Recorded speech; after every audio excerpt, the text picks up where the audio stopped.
Hi నమస్తే, welcome to VSK news TV.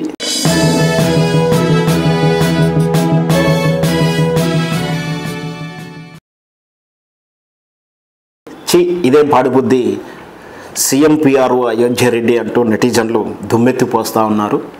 విషయం ఏంటంటే ప్రతి సీఎంకి కానీ ప్రతి నాయకునికి ఒక పిఆర్ఓ వ్యవస్థ ఉంటుంది. ఈ అయోధ్య రెడ్డి అనేటువంటి రేవంత్ రెడ్డి అనుంగ శిష్యుడు అని చెప్పొచ్చు, లేదా ఇక బినామీ అని చెప్పొచ్చు. ఏదైతేనేమి పిఆర్ఓ ఉన్న వాళ్ళు కీలకంగా ఉంటుంది. వాళ్ళ ఆదాయాలు కానీ ఇన్ఫ్లుయెన్స్ సిస్టమ్స్ కానీ చాలా ఉంటాయి, మనందరికీ తెలిసిన విషయమే.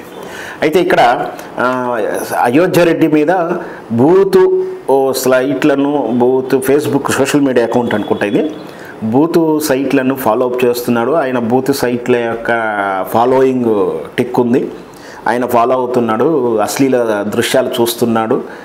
ఈ విషయమై కనిపెట్టినటువంటి కొందరు ఆసక్తికరమైనటువంటి వ్యక్తులు జనవరి 15వ తారీఖు నాడు పోలీసులో ఫిర్యాదు చేస్తే 3 నెలల నుంచి కూడా కేసు తాలూకు వివరాలు ఏవి పురోగతి లేకుండా ఎక్కడ వేసిన గొంగడు కల్లా ఉంది. కానీ అనుకోకుండా ఈ ఎఫ్ఐఆర్ ఆన్లైన్లో కనిపించిన తోటి ఇప్పుడు మళ్ళీ వార్తల్లోకి ఎక్కింది. ఒక సీఎం పిఆర్ఓ ఇట్లాంటి వెబ్సైట్లు చూడడం ఏంటి అని అంటున్నారు. కానీ వాస్తవానికి మనకు తెలుసు, ఎమ్మెల్యేలు మంత్రులు ఏకంగా అసెంబ్లీ జరుగుతుంటే కింద కూర్చొని బ్లూ ఫిల్మ్ చూసినటువంటి ప్రబుద్ధులు ఉన్నటువంటి ఈ దేశంలో చాలా దేశాలు కూడా జరుగుతుంది. ఇట్లాంటి రాజకీయ నాయకులు ఉన్నారు. ఇక ఆయన పిఆర్ఓ ఆయన ఆఫ్లైన్లో ఎక్కడో ఇంట్లో కూర్చున్నప్పుడు, లేదా ఆయన కాకుండా ఆయన అకౌంట్లు మెయింటైన్ చేసే వాళ్ళు సోషల్ మీడియా ఏజెన్సీలు ఉన్నాయి ఈ మధ్య, అక్కడ కూర్చున్నటువంటి కుర్రాల్లో ఎవరో ఒకళ్ళు ఆ పని చేసి ఉండవచ్చు. సో అది క్రాస్ చెక్కింగ్లో చూసుకుంటే బాగుండేది. అట్లా ఆరోపణ వచ్చిన తర్వాత వాటిని రిమూవ్ చేసుకుంటే బాగుండేది, కానీ భవిష్యత్తు ఎవరు రిమూవ్ కూడా చేసినట్టుగా అనిపిస్తలేదు.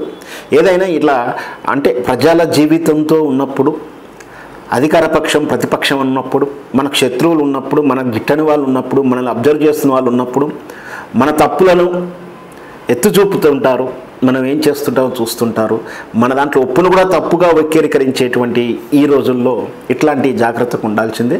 మనం మాట్లాడే భాష అదుపులో ఉండాలి, మనం రాసే రాత అక్షరాల పొదుపులో ఉండాలి. మనం ఇంతకు ఇలా ఫాలో అప్ చేసేటువంటి అకౌంట్లు కూడా సోషల్ మీడియా ఫ్రెండ్షిప్ కూడా చాలా జాగ్రత్తగా చేయాల్సి ఉంది. ఎందుకైనా మంచిది. మీలో కూడా ప్రజాప్రతినిధులు ఉన్నా, మీరు వ్యక్తిగతంగా ఉన్నా ఇట్లాంటి జాగ్రత్త తీసుకోవాలని సూచన.